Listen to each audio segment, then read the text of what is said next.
Hello and welcome to D-Talks at National Incubation Center. My name is Zishan bin Shahid. I'm head of program at the National Incubation Center. Today we have a very special guest with us from USA who's building a very inclusive entrepreneurship ecosystem for women entrepreneurs. Her name is Caroline Cummings. I would love you all to hear more about her from herself. Hi, Caroline. Sure. Assalamu alaikum. Thank you for having me. It's an honor and a privilege to return back to Pakistan. I was here a few years ago and doing similar work, but coming here to the National Incubation Center and seeing what you all have done is really impressive. So my background is a tech entrepreneur. I have been the CEO and co-founder of 2 tech startups. And my first company failed, and my second company I sold as a tech acquisition. And as I always tell everybody, I learned everything from the failure because success is not the best teacher. So I parlayed that success, the second company, into investing in other startups, in particular women-led startups. They don't have to be tech, they can be consumer products, service-based. And I really loved sharing my passion with other women entrepreneurs and anyone in the ecosystem who wants to advance inclusive entrepreneurship. Great, fantastic. So tell us more about RAIN and its work that's currently being done in Pakistan. I believe you worked in Gilgit-Baltistan as well, and now you're working with local universities. So tell us more about your work in building this inclusive entrepreneurship system for women entrepreneurs. Sure. RAIN is a nonprofit organization. We're headquartered in Eugene, Oregon, where Nike was created. And RAIN stands for Regional Accelerator and Innovation Network. And we get invited into communities. It could be cities, counties, states, countries. And what we do is we have a very partnership, collaborative based approach to serving underserved entrepreneurial populations. So 3.5 years ago, as a partner with the University of Oregon, I traveled to Pakistan, to Gilgit-Baltistan and Swat, and here in Islamabad. And the goal was to work with KIU University up in Gilgit to help mentor women and present at their incubation center and identify and fill gaps that needed to be filled and connect that university to US faculty and US entrepreneurs so that there would be a connection across the region. And now what we're doing is we have a project that is funded by the US Department of State and the US Embassy here in Islamabad with 3 universities, Fatima Jinnah Women University in Rawalpindi, and here in Islamabad, ComSats and Bahria University. And what we're doing is they have business incubation centers. Fatima Jinnah just got a new one. We helped them outfit it recently with new equipment and laptops so that women have a place to gather and have this cohort approach to focusing on their ideas and taking that idea to market. And so here at the National Incubation Center, you all have been very gracious in inviting us because that's a big piece of our model is we need to be invited in and providing education and workshops and really helping connect the dots. Great, there's some fantastic work that you've been doing. So who inspired you while you were growing up? That is such a great question. When I was a young girl, I was always fascinated by black and white movies. I really loved watching the old movies that didn't have color in them. And there were just such glamour. The men and the women would move through rooms and wear fashionable clothing. And there was one actress in particular that really inspired me named Audrey Hepburn. And when I learned about Audrey Hepburn and what she did in her spare time, she was an activist. She was a volunteer for the UN, the United Nations, and she would travel to countries all over the world and help advance women and children. And when I first learned about her and I learned that I could make donations through the telephone, because there was no computers at the time when I was a child, that I could make donations to the causes of the country she was visiting in Africa to help children.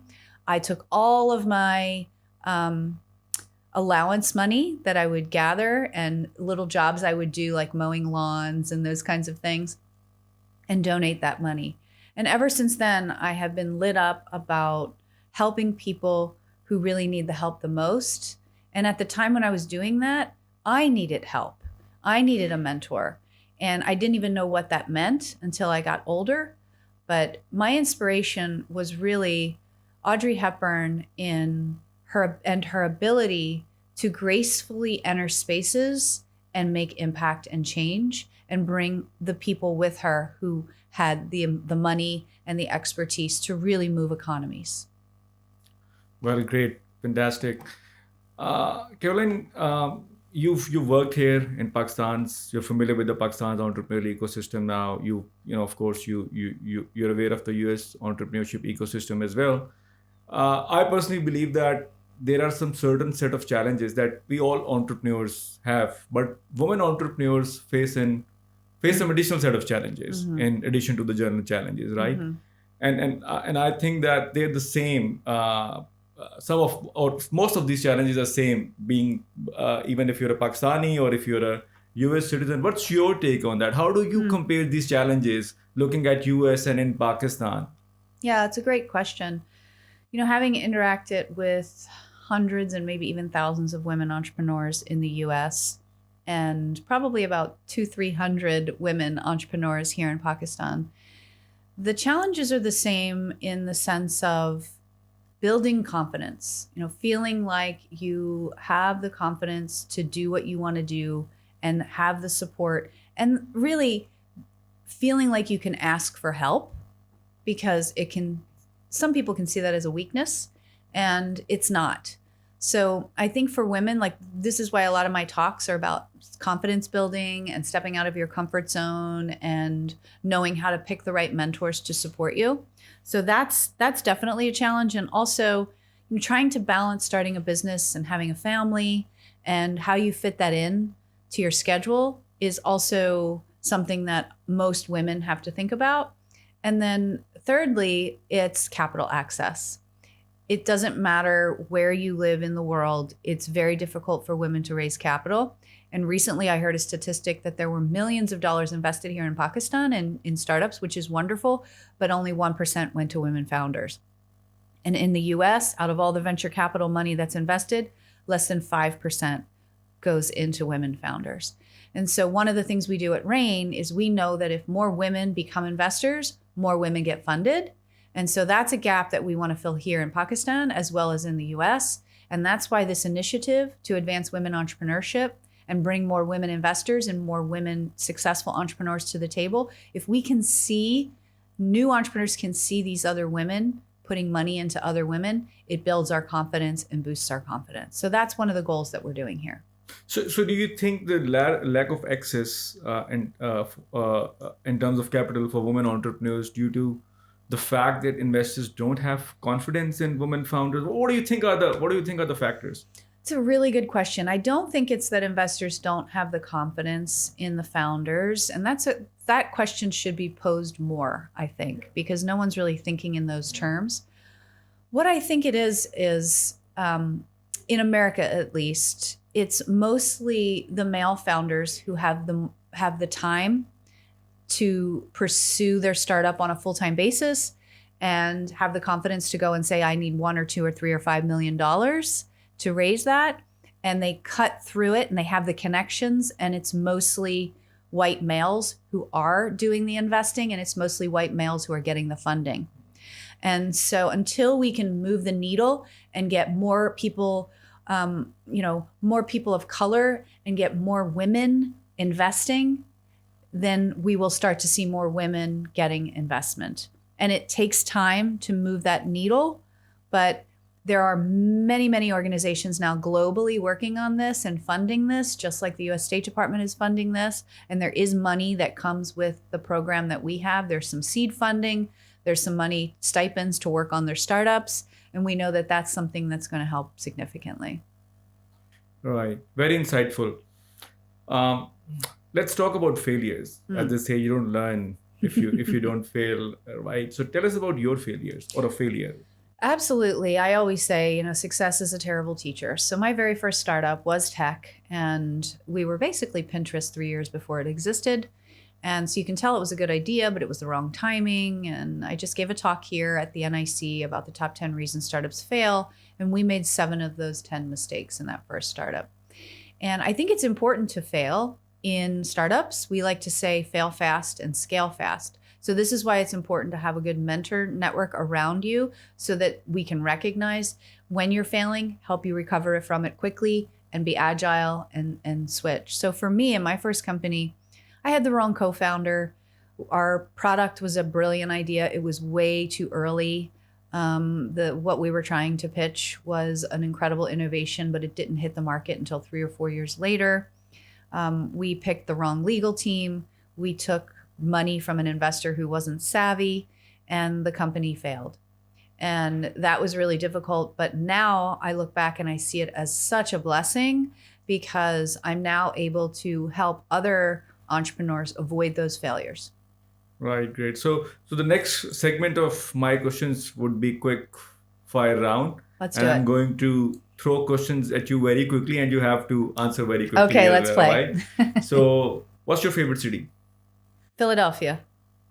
Right. And why is that?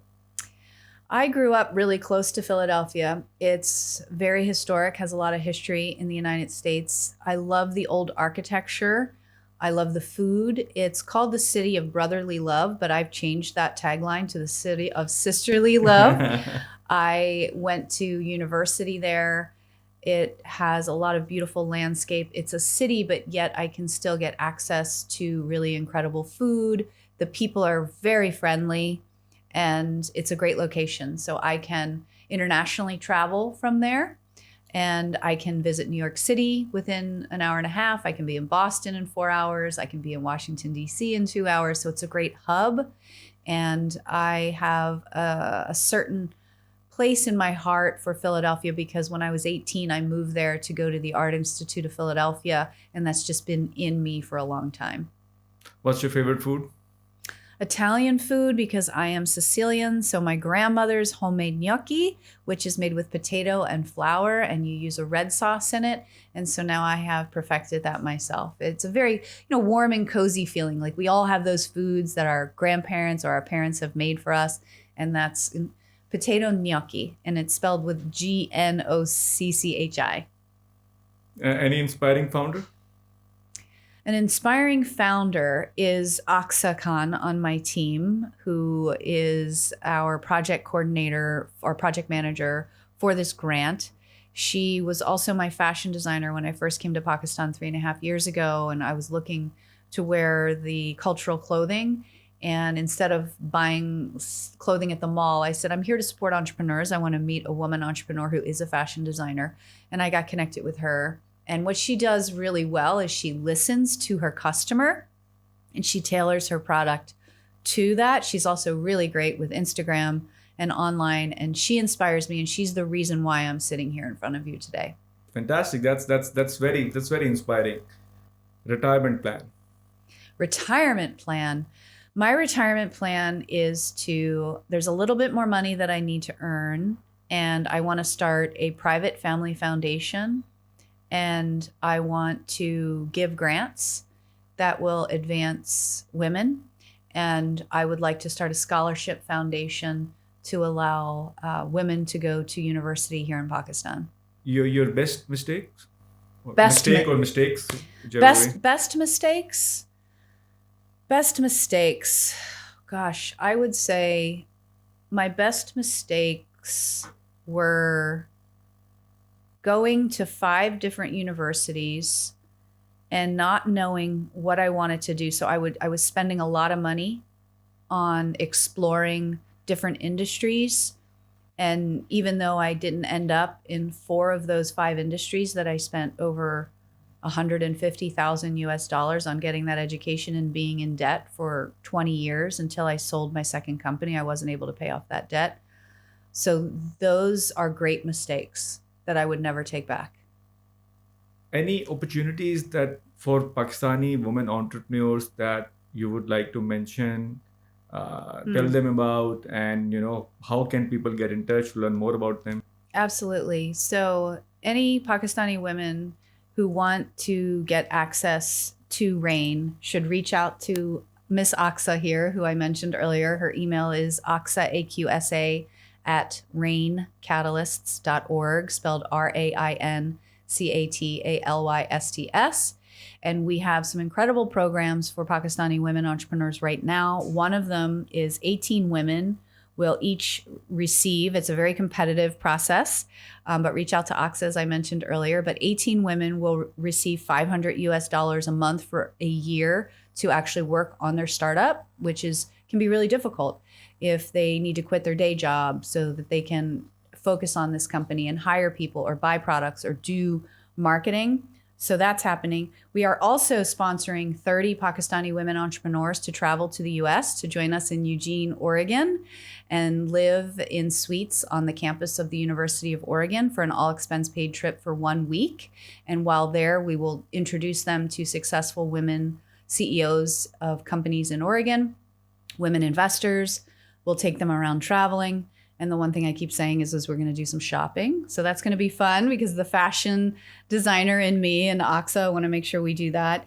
And then also 9 women at the end of this project. This is a 2-year project that just started in September of last year. At the end, we will culminate with a big pitch competition at Fatima Jinnah Women University, and 9 women will each receive $2,000 in seed funding. And we're actually working on raising more money for that.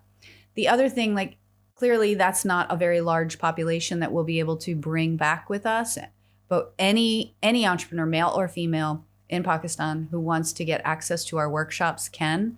We will be hosting dozens of free online workshops. We will have them recorded for people. We will also be doing online chat sessions with experts from the US.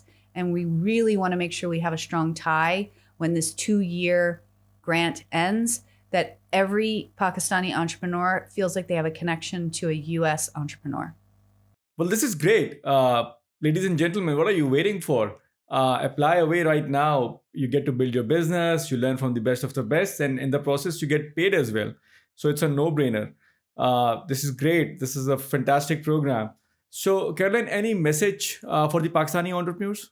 I would say one of the most important qualities of being an entrepreneur is learning how to be comfortable being uncomfortable most of the time, because starting a business isn't easy. If it was, everyone would do it. And it takes a lot of bravery and confidence to be uncomfortable. And it's basically a muscle that you learn how to work, just like you wouldn't go pick up, 500 pounds. I'm using pounds. You would work your way up. You have to do the same with your confidence.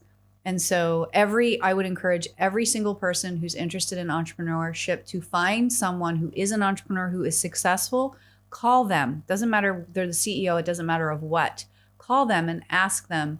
Take them out for tea, take them out for coffee, and ask them to tell you their story, because people like to talk about themselves. So don't ask them for money.